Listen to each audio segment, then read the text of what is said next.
Guinée équatoriale. Le vice-président, qui n'est autre que le fils du président Obiang, a détourné entre 1997 et 2011 environ 150 millions d'euros. Congo démocratique. Le vice-président, Vital Kamerhe, soupçonné de détournement de près de 50 millions de dollars, finit en prison.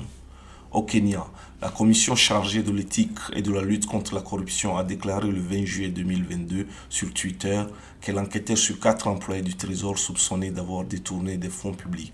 Selon la presse locale, ces employés étaient accusés d'avoir détourné quelques 37 millions de shillings kenyans, soit près de 307 000 dollars.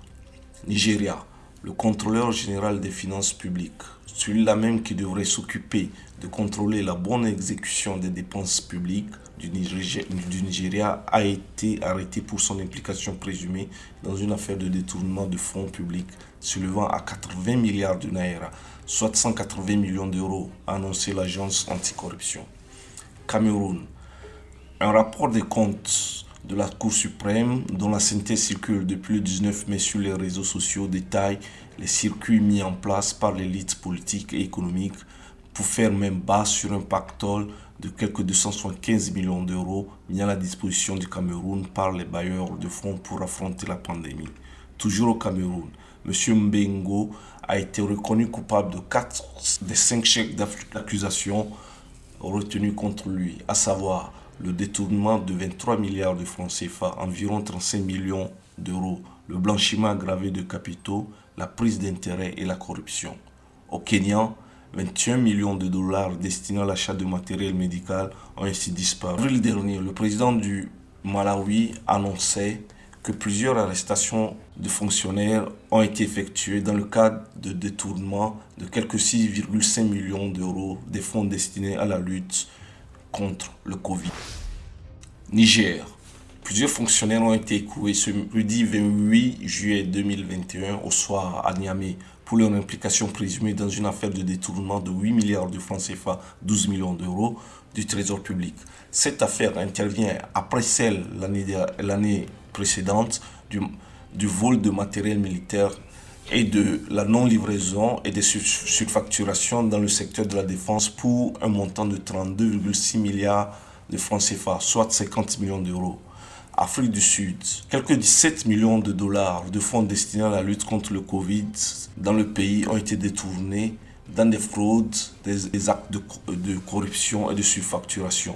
Togo, d'importantes irrégularités dans la gestion du fonds destiné à combattre l'épidémie de coronavirus au Togo et ses conséquences économiques ont été épinglées dans un rapport de la Cour des comptes qui provoque l'indignation dans le pays ouest-africain. Sur 108 milliards de francs CFA, 165 millions d'euros dépensés en 2020, affirme le rapport, certains paiements ont porté sur des dépenses non prioritaires ou n'ayant pas de lien direct avec la mise en œuvre des mesures de riposte contre le Covid-19. Le rapport relève surtout une dépense de 13 millions d'euros passée pour l'achat de 31 500 tonnes de riz par le ministère du Commerce sans aucune trace de commande. Ces exemples montrent que le mal est partout. Il est diffus. Le continent est pris à la gorge par sa classe dirigeante. Ces détournements sont souvent accompagnés de faits de corruption et sur ce thème, l'Afrique est également mal logée. Le mépris des usagers, la routine des pots de vin, la généralisation des commissions, le racket des forces de l'ordre et le système des faveurs. La corruption, c'est le prélèvement abusif ou consenti de manière parallèle au système légal établi. Ce phénomène existe à tous les niveaux de la société et se présente sous des visages variés. Pour réussir à un concours, pour décrocher un appel d'offres, pour gagner des procès, pour faire passer des marchandises illicites, des agents, fonctionnaires et personnalités aux morales douteuses se font verser des dessous de table pour exécuter les désirs de leurs requérants, eux-mêmes aux moralités qui laissent à désirer. Ce sont souvent les populations les plus vulnérables qui sont les premières victimes de la corruption. Elle ne leur enlève pas tout, elle les maintient dans leur état de démunis où on note l'absence de structures de base, notamment sanitaires, scolaires ou routières. Toute une partie de l'argent a pris une autre direction et bien sûr avec d'énormes conséquences. Selon la Banque mondiale, dans les 22 pays les plus dépendants, l'aide financière est accaparée par les élites et l'argent part vers les paradis fiscaux. 19 de ces 22 pays sont situés en Afrique et les dépôts annuels dans les paradis fiscaux représentent de coquettes sommes dans certains pays. 193 millions de dollars pour Madagascar, 145 millions de dollars pour la Tanzanie et 103 millions de dollars pour le Burundi. La liste est longue. Environ 88,6 milliards de dollars sortent illégalement des pays africains chaque année, estime la Conférence des Nations Unies sur le commerce et le développement, CNUSED, dans un rapport de 2020 qui pointe spécifiquement du doigt l'évasion fiscale, la mauvaise facturation et d'autres activités criminelles. L'Afrique subsaharienne n'a montré aucune amélioration significative dans la lutte contre la corruption au cours des 10 dernières années, selon l'indice de corruption publié le 25 janvier 2022 par l'ONG Transparency International. Dans un rapport, l'ONG Transparency a relevé le lien entre corruption, paix et sécurité. Et selon l'indice mondial de la paix de 2022 de l'Institut pour l'économie et la paix, la République centrafricaine, la République démocratique du Congo, la Somalie, le Soudan du Sud et le Soudan sont rangés parmi les pays les moins pacifiques dans le monde. Sans surprise, dans l'ensemble de la région, les forces de défense nationale piètrement dirigées ont du mal à relever de tels défis sécuritaires et leur vulnérabilité face à la corruption compromettent d'autant la réponse attendue des États. En République démocratique du Congo, par exemple, où le contexte politique est instable, la corruption profondément ancrée au sein de l'armée donne le champ libre aux groupes armés illégaux pour mener leur activité, qu'il s'agisse du trafic de minéraux ou d'espèces sauvages, ce qui menace la sécurité des populations et favorise le pillage des ressources.